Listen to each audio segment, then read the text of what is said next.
Hi everyone, this is Maribel Perez RN, and today we will be discussing the second part of stroke.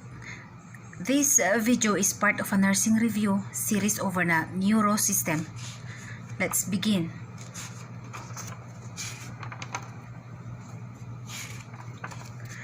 Now let's talk about the signs and symptoms that the patient can experience whenever they're having a stroke. One thing is important to know is that these signs and symptoms are going to happen suddenly. So as the nurse, you want to act fast because acting fast is going to help save as many as brain cells as possible.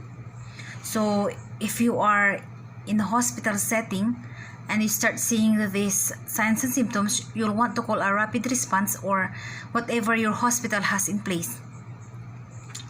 Another thing is, it's super important to do is to note the time when the signs and symptoms started. So if you don't know, ask the patient, or if you were there observing those signs and symptoms, you want to take a look at your watch and you want to look at the time, because the first question going to be asked is what time do these signs and symptoms happen.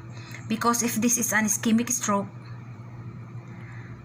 where there's a clot blocking the flow of the blood to the brain, they can give a drug called TPA, which will dissolve the clot, but they only have 3 hours window from the time of those signs and symptoms started.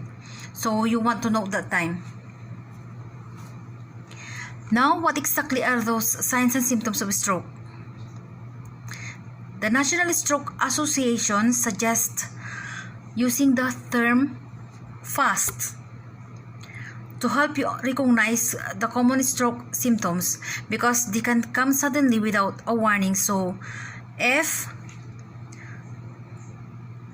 refers to face. So you'll want to look and notice a drop or uneven smile on person's face.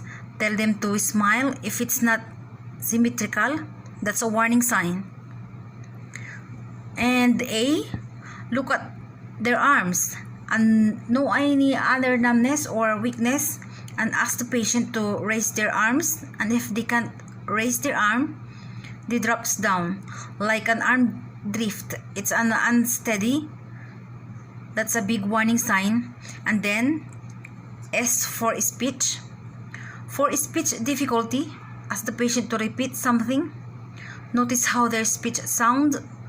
Is it slurred speech, which can be indicated of a person having a stroke. And T is for time. It's time to act fast, and also look at your watch. Look at the clock and note what time those signs and symptoms happen, and notify the appropriate personnel or the healthcare provider. Now, in addition to these signs and symptoms that we just seen with the fast pneumonic, the patient can also have these unique signs and symptoms of patients who have had a type of brain injury like with stroke. The first topic I want to talk about is aphasia. This is where they are unable to speak or comprehend the speech that you're speaking to them, or producing speech. There's various types. The first type is called receptive aphasia. And this is where the patient is unable to comprehend the speech spoken to them, and this affects the Wernicke's area. Whenever you're talking to the patient, they're not really being receptive to your speech. They're not really understanding it. Then we have another type, the expressive aphasia. And the problem is that they can comprehend that what you are saying, but they can't respond back with speech appropriately or even at all, depending on how severe it is and the area in the brain that's affected with this leading to expressive aphasia is the Broca's area. Then you can also have a combination of both, expressive and receptive, and this would be called mixed. And then there's a global, where there's just a complete inability to understand speech or produce it. And this is a really severe cases of stroke.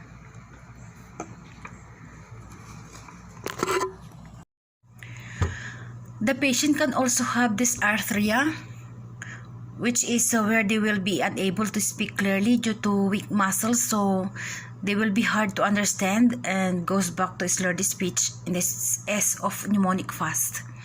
They can also have apraxia, where they can perform voluntary movements even though their muscle function is normal, and this could be like winking, or they need to move their arms, just scratch their other arms sometimes, like a purposeful movement they can't really do, but our muscle function is fine.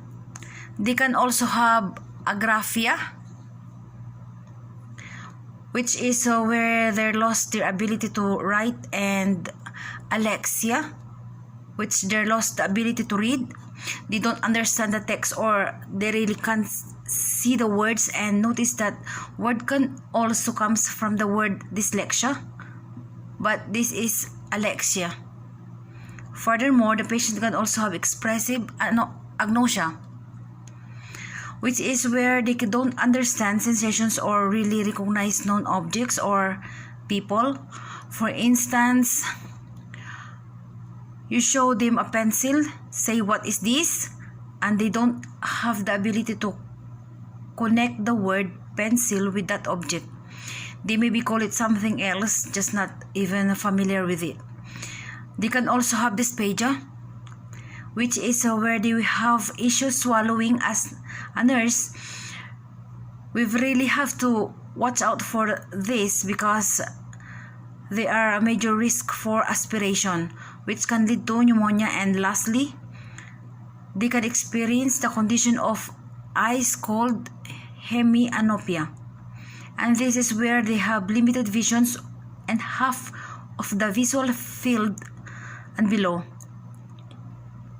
This is a little example of hemianopia. For instance, is just a certain type the patient maybe is looking, and they only see in each eye half of the object that they're looking at, and the other part they can't see.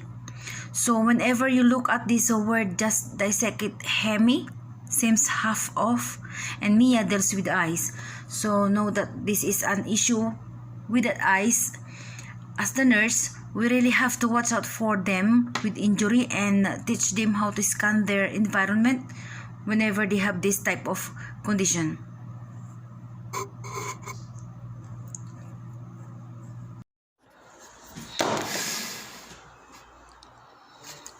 So now let's talk about how a stroke can be diagnosed and what can be ordered by the physician, because as a nurse, you need to know what can be ordered, what we should be looking out for.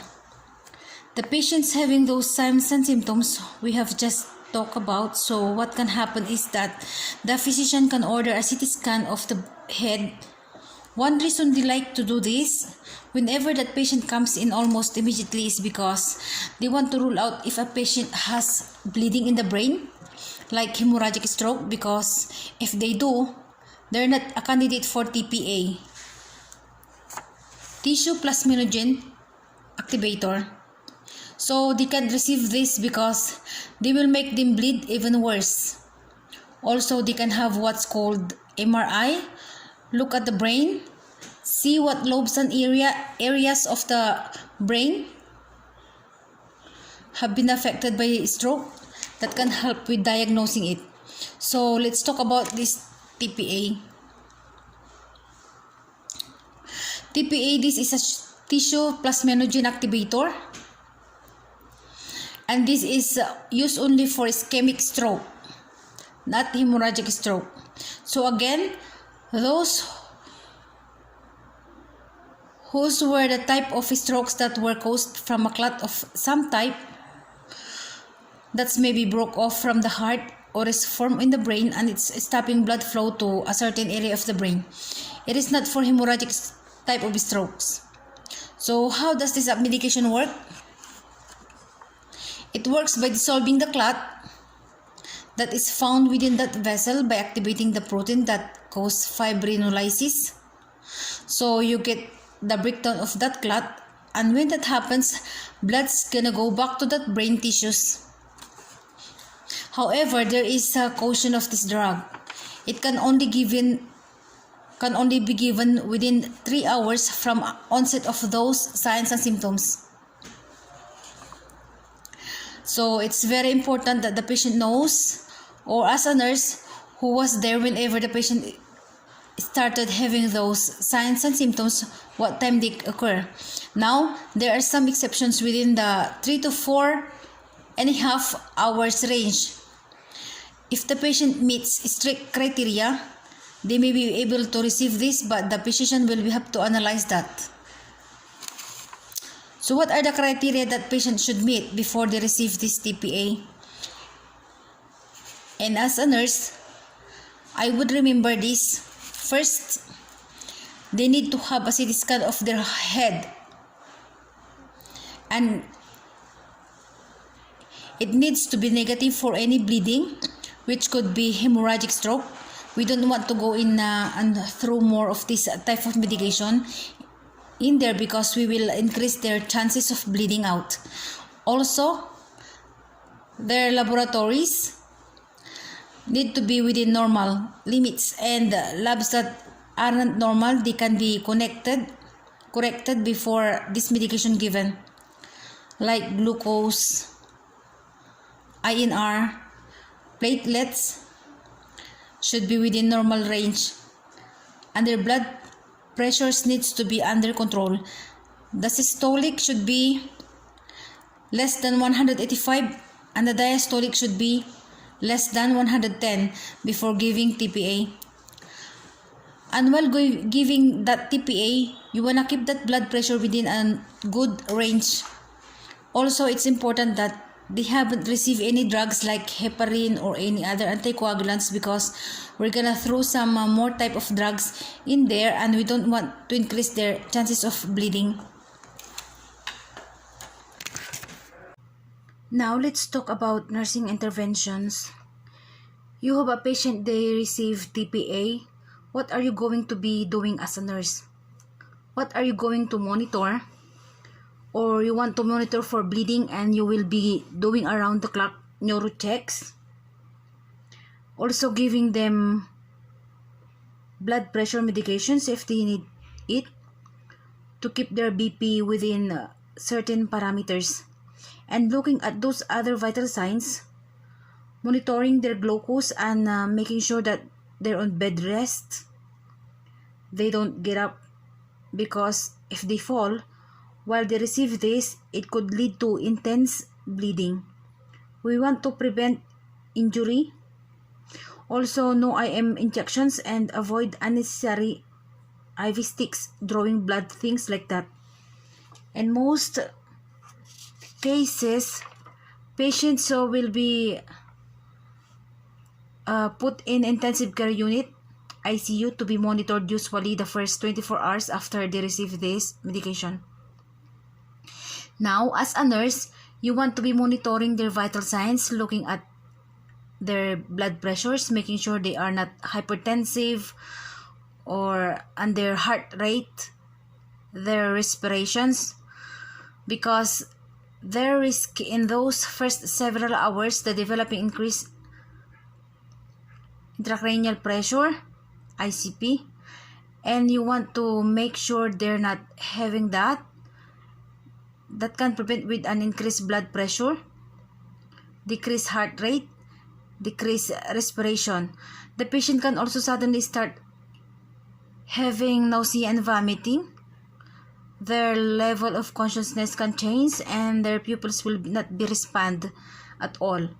So you want it to be looking for all of that. Another thing is you want to be monitoring that airway very closely, because they're gonna have issues depending on what type of stroke they've had with swallowing. So all those oral secretions are just hanging out in there. They're gonna be able to swallow them, so they're at risk for aspirations. So you want to make sure that you have suction hook up and ready to go for whatever you needed.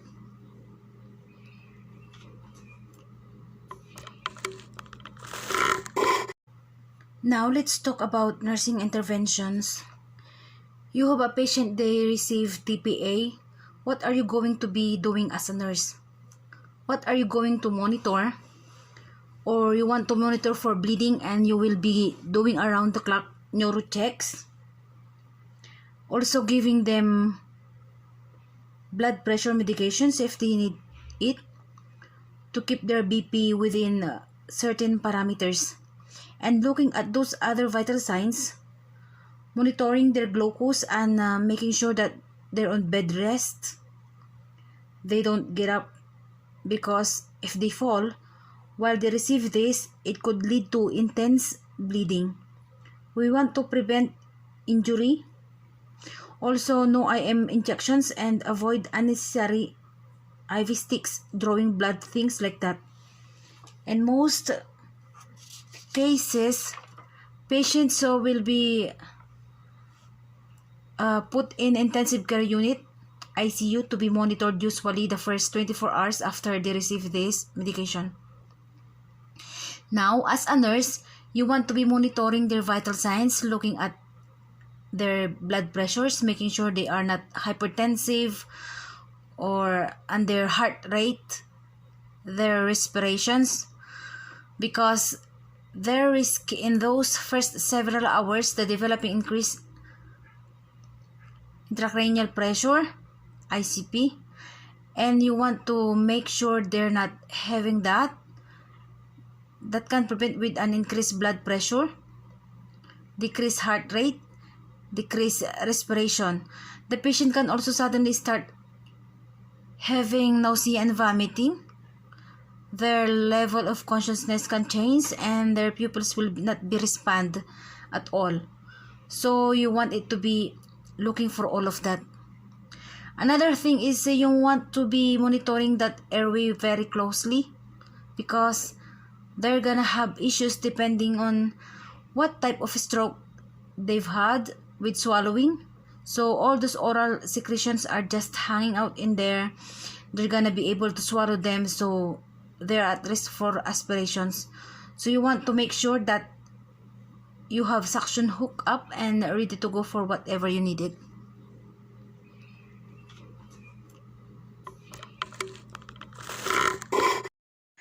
Assessing those cranial nerves as well, like the pupils, their ability to swallow, the facial nerves, their gag reflex, and things like that. Also, you want to assess their bladder and bowel functions, because patients can either have incontinence or retention, so you want to be making sure offering them bedpan that's commode if they can even up. Also, they maybe need fully catheter if they retaining urine. Also, you want to be maintaining skin and limb integrity, where they can't move one side of the body. You need to repositioning them every 2 hours. Performing those passive range of motion techniques, making sure that they have proper body alignment, because they can't really do this. And one thing you want to watch out for, and I want you to remember this, neglect syndrome, unilateral neglect. This happens when there is a right side injury, and this is literally where the patient ignores that affected side, and it's usually the left side. So some nursing interventions to keep with this, you want to monitor the patients to see if they're having this, and you want to constantly remind the patient to make conscious effort, use and to touch that affected side of the body that they are neglecting, and also to constantly scan the environment to look around, to look for any type of injury that they could do to that affected side. Next is diet. One of those things a lot of patients with strokes can experience difficulty swallowing, and you're gonna see whenever you work in the hospital taking care of patients with strokes. This is a multidisciplinary thing. You're gonna have speech therapy involved, physical therapy, occupational therapy, and as a nurse, you're going to be receiving treatment plans from them, and you're following them out. So this just isn't all nursing, it's also of us working together to care for this patient along with this family. One thing I want you to note is that the patient has family with them. You really want to incorporate the family in the patient's care as much as possible, because a lot of times the patient are going home with the family, and the family needs to know what to expect and what's going on. So diet, a lot of times they are recommended to have thickened liquids. So always remember, whenever giving medications or helping them with their food, they need honey fig, nectar thick, and you're gonna need to crush medications and put them in applesauce. A lot of times you're going to assisting this patient with eating their foods. Now let's talk about communication, specifically how to communicate with a patient who has aphasia. One thing you want to remember about a patient who has difficulty communicating with you is that they don't have a mental deficit. They're not unintelligent, they don't have something like that, and it's just that they can't properly communicate with you or understand you as fast as they used to be able to before they had the stroke. So as the nurse, what we can do is we can help them in a sense that gap a little bit and make it less frustrating for our patients. So if they have receptive aphasia, this is unable to comprehend what we are saying, so maybe saying this to them and those words are just not coming to them to make them understand what we are saying. So sometimes it's just there's a delay in their ability to understand our questions. So what can we do? Well, whenever we communicate with them, we can use short phrases and simple details.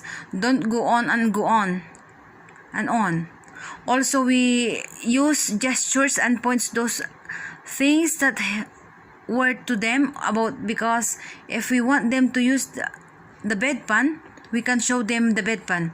They may not understand that word we're saying, but since we're pointing to it and using that, they'll get the idea and use the bedpan. Be patient when with them. Don't rush them or just walk off because you find that they can understand you. Take time with them, and in addition, remove any distractions, because a lot of times their patients have a short attention spans, or they hear words coming from television among with the words coming out of your mouth, and it's just too much to decipher. And another great thing is repeat and repeat and repeat those questions over and over, and those commands. Rephrase them or just keep repeating them over and over, and eventually it click and they'll be able to comprehend. Now, with expressive aphasia, what do we do? This is where they can comprehend what we are saying. So they know what you're saying, but they're having trouble putting the words of how they want to respond back to you. Some patients can respond at all, and some patients don't use the right words to respond. So with these patients, again, be patient with them and let them speak. Don't rush them on or try to fill out the sentence they're trying to say. Let them say it. Another thing is ask questions at a time. Don't ask them 50 questions where they have to give you 50 responses. One question at a time, and let those questions be direct, and ask the question in a way where they have to give a simple response to you, not a huge descriptive response. And another thing with this patient I've found is to use a communication like dry erase board, a pencil, piece of paper, and that will help them communicate what they want to tell you. Okay, that's wrap up this video over stroke. Thank you so much for watching. Don't forget to subscribe to my channel for more videos. Bye bye.